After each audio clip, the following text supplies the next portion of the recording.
Hello, welcome to Infinite Prattle. I didn't unmute myself, so I started talking. That's the first mistake of this podcast, which you won't even hear because it'll be silent, so you won't even know I've made the mistake until I've said it, and I'll probably just like trim the recording down. That's not editing, honestly. God, it started already. I'm like 24 seconds in. Anyway, today's episode is it's something that probably most people have thought about. I don't know. I have. I'm presuming most people have. Anyway, it's about people that have passed away, celebrities that have passed away that I would have loved to have met. So I'm just going to basically go through a list of people that aren't with us anymore, sadly, and that I would have loved to have met in real life and just had a conversation with them.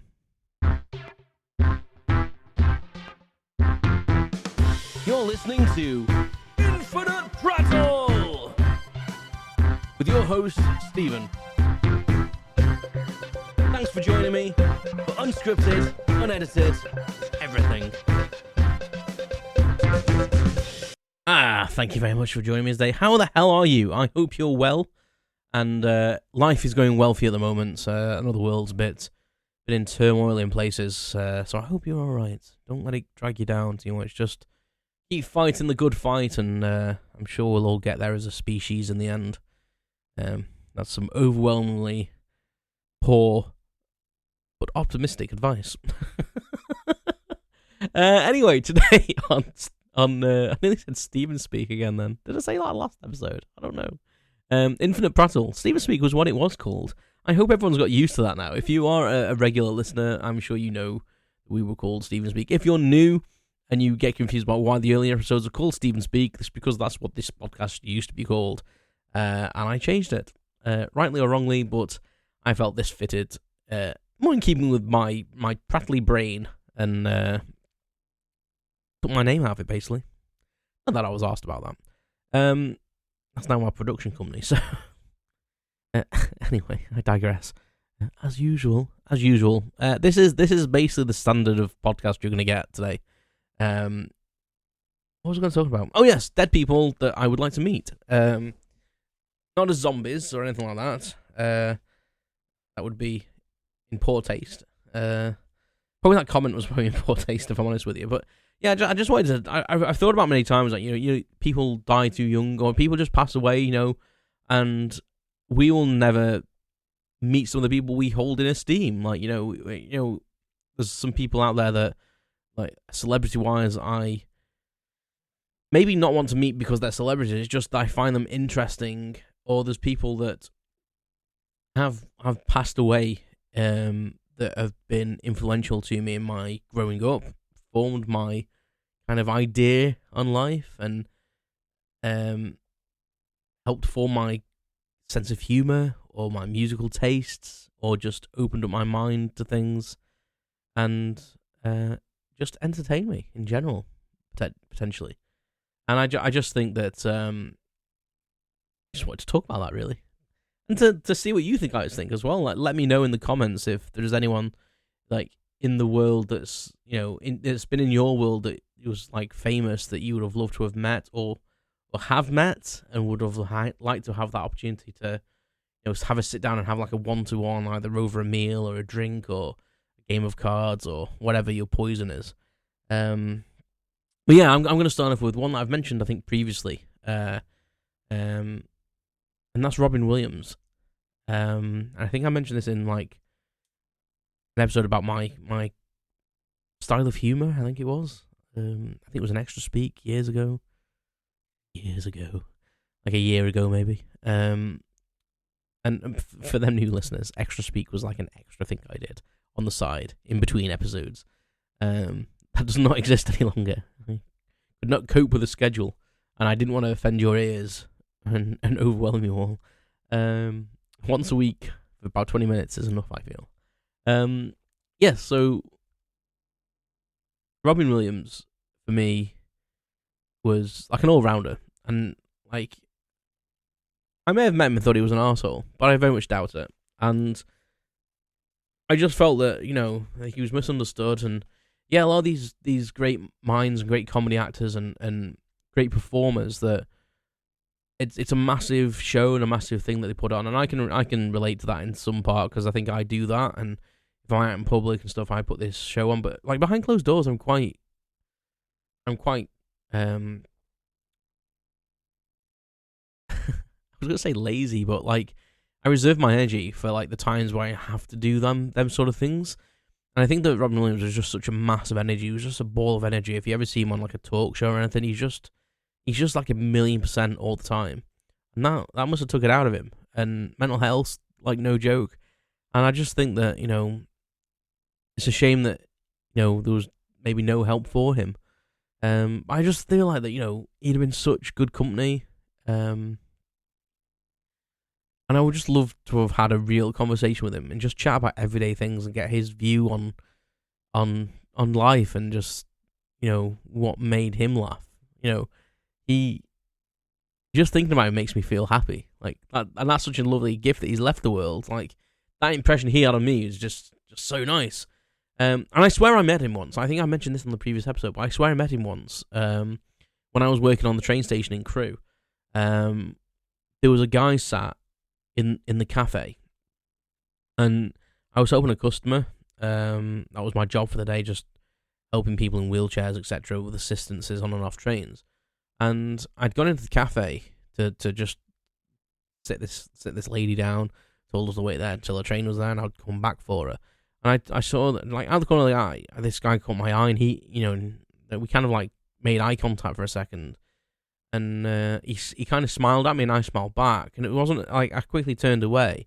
Then my brain suddenly like correlated that smile with someone and the eye contact with someone, and that someone was Robin Williams. And my brain was like, that person is Robin Williams. We recognise that. We know that smile. And he had a big beard and some like longish hair, which could have been a wig to be honest, and like a baseball cap on. And he had very hairy arms, which Robin Williams did. And I turned back around, and he smiled at me again, and I think he twigged that I was like, are you Robin Williams? And I walked out of the place, convinced it was him, and I thought, I need to go back, and a train had come in onto an adjacent platform, and I was like, right, I'm going to go back and just ask him. I'm going to see if I can, like, discreetly say to him, are you Robin Williams? Because I wasn't going to do anything. It would have been just nice to have, like, said, him say yes, and I go, like, your secret's safe with me, I think you're ace, like, and just leave it like that. But alas, he'd left the coffee shop, which made me think that it was even more him, because I think as soon as like maybe I'd rumbled him, he thought, right, I'm just going to jump on the first train, because he seemed quite settled in his chair. He seemed quite like centered with all his stuff out. He was reading or writing or something in a journal, and so he seemed like he was going to be there a while. Like that wasn't the train he was aiming at getting. I might be wrong. It might not have. It might have been Robin Williams, or it might not have been. But in my brain, it was, and that's how that memory is staying for me. Meatloaf. I met Meatloaf once at a signing years ago when he released the "I Couldn't Have Said It Better Myself" album. Me and a friend went down. Who was an ex-girlfriend, but we went down as friends. I think we were friends at that point. I think we just went down to London to see him and to sign. And that was a brilliant experience. When it was my turn to go up and get him to sign a couple of things, he did. And while I was waiting, they were playing Meatloaf music in the background in this. I think it was a Virgin Megastore. When they existed, miss them places. And he sang like my favourite bit of "Bad Out of Hell" while I was stood at the desk, which is I can see myself moving down the road faster than any other boy has ever gone. Brilliant recreation there. I'm sure you'll agree. And I was just in awe. And he signed a birthday card for my mum. He wasn't allowed to do it properly because he said his solicitors had told him not to like properly sign stuff in case anyone tries to say he was in a relationship with them, basically, which I thought was quite funny. But he always seemed to me, just like a nice guy. I don't get me wrong. I think he could have had a sharp tongue on him and very outspoken, but that kind of makes me more intrigued for him to have a word and see what makes him tick and see what triggers him. Because I can be like that, like I think we all can to a degree, but I can be very like not tolerant of people that are saying stupid things, Sometimes I have to internalize it, and sometimes I have to unleash.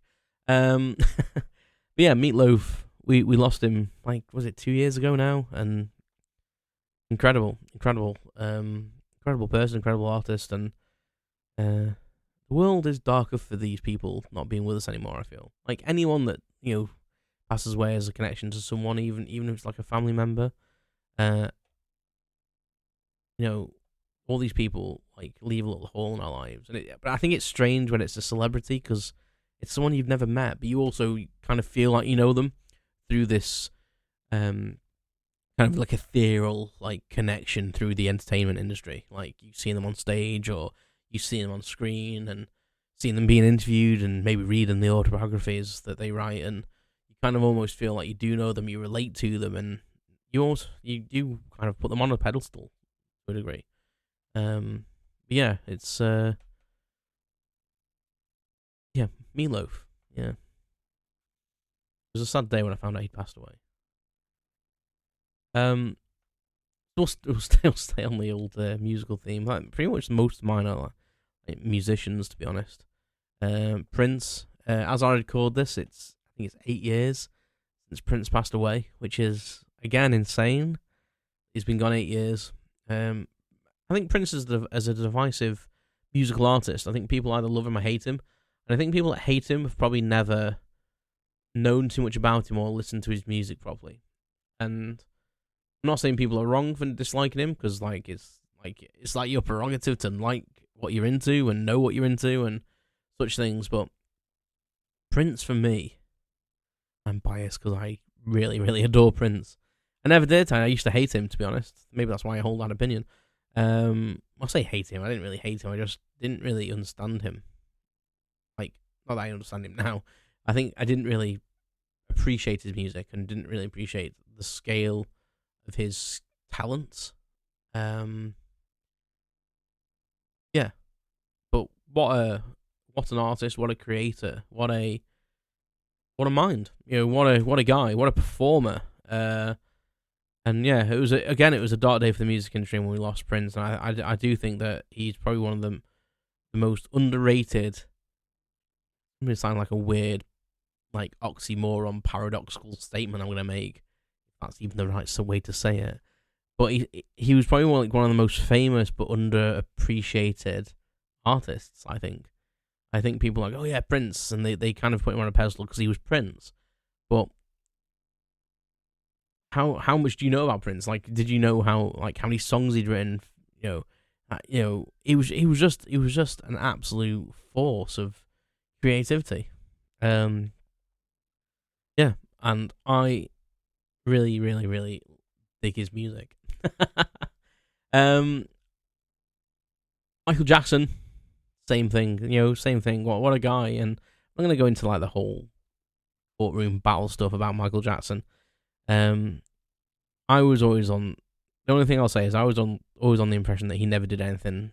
He maybe done some questionable decisions, but I don't think he actually assaulted anyone. I think he was just misguided in his actions, and I do think it was innocent.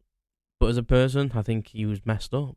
And for me, to same with Prince, to have a meeting with Prince and get a glimpse of that creativity and that world that he lived in, is the same with Michael Jackson. To go to the Neverland Ranch and to just walk around with him for a bit and chat to him and be one-to-one. And I think once he trusted you, once he got, because he probably had more barriers up than most people, because who doesn't know Michael Jackson? You can't go out of your house. I mean, what a world do you have to live in where he had to, I think he was when he was 32, he paid for a shopping mall or a supermarket to close just so he could walk around and pretend to shop for himself, because he'd never done it himself, because he'd already been too famous and he'd be mobbed.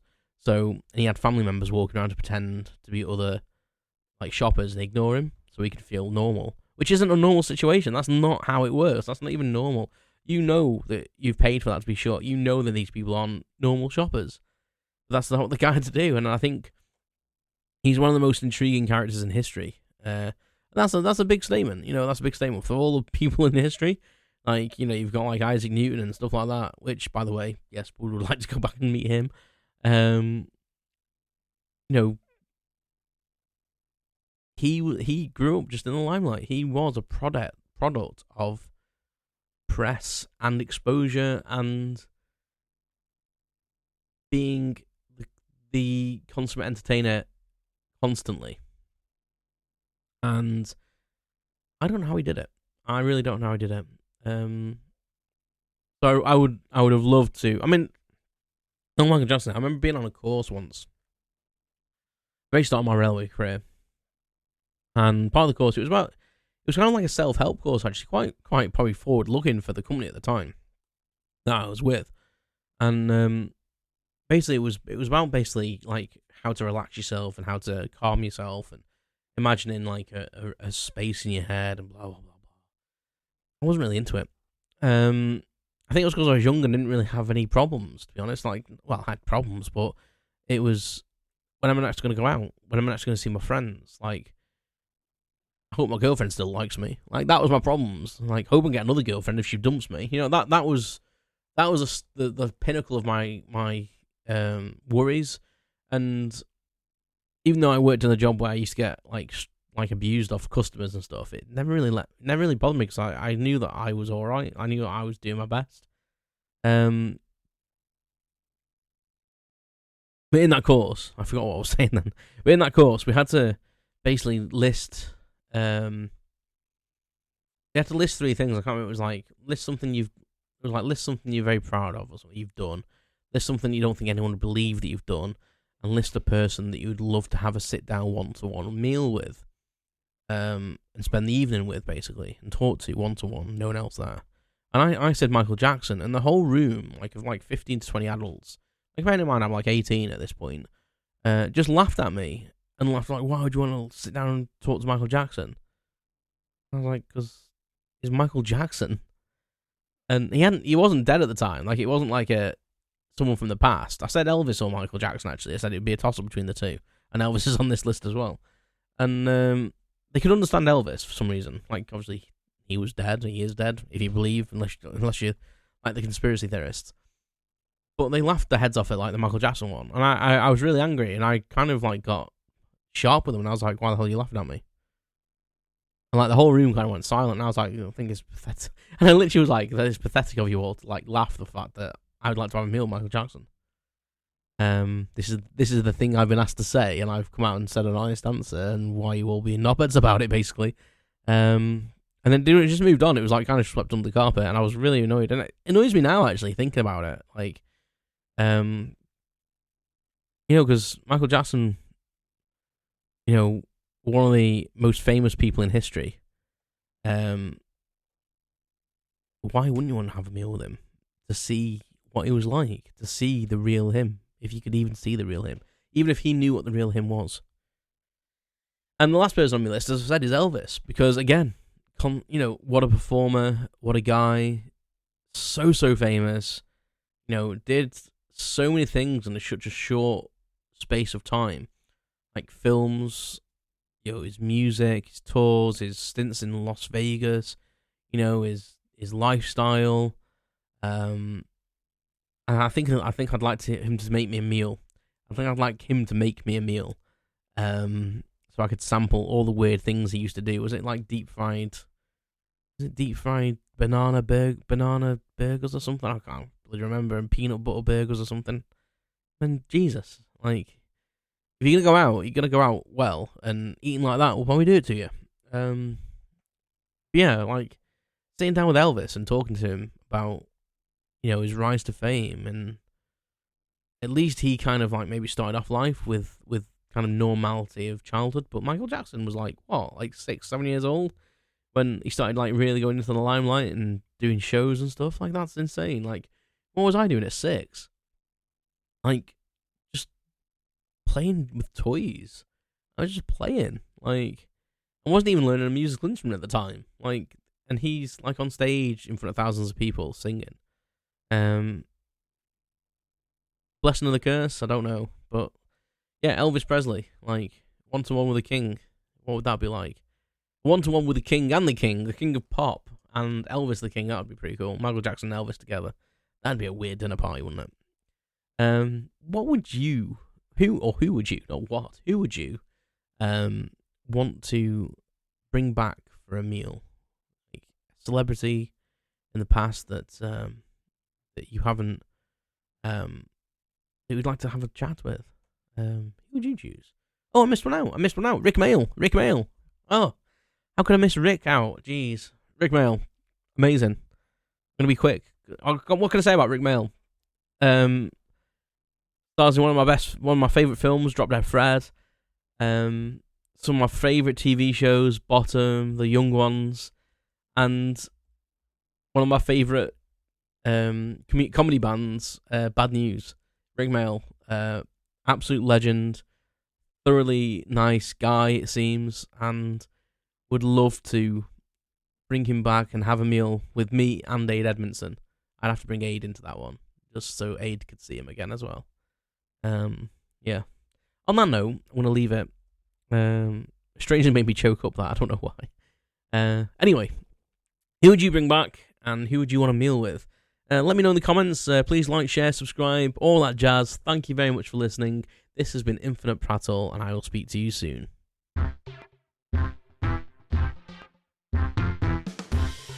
Thanks for listening to Infinite Prattle with your host, Stephen. Follow me on social networks at Infinite Prattle, and don't forget to subscribe. Thanks very much.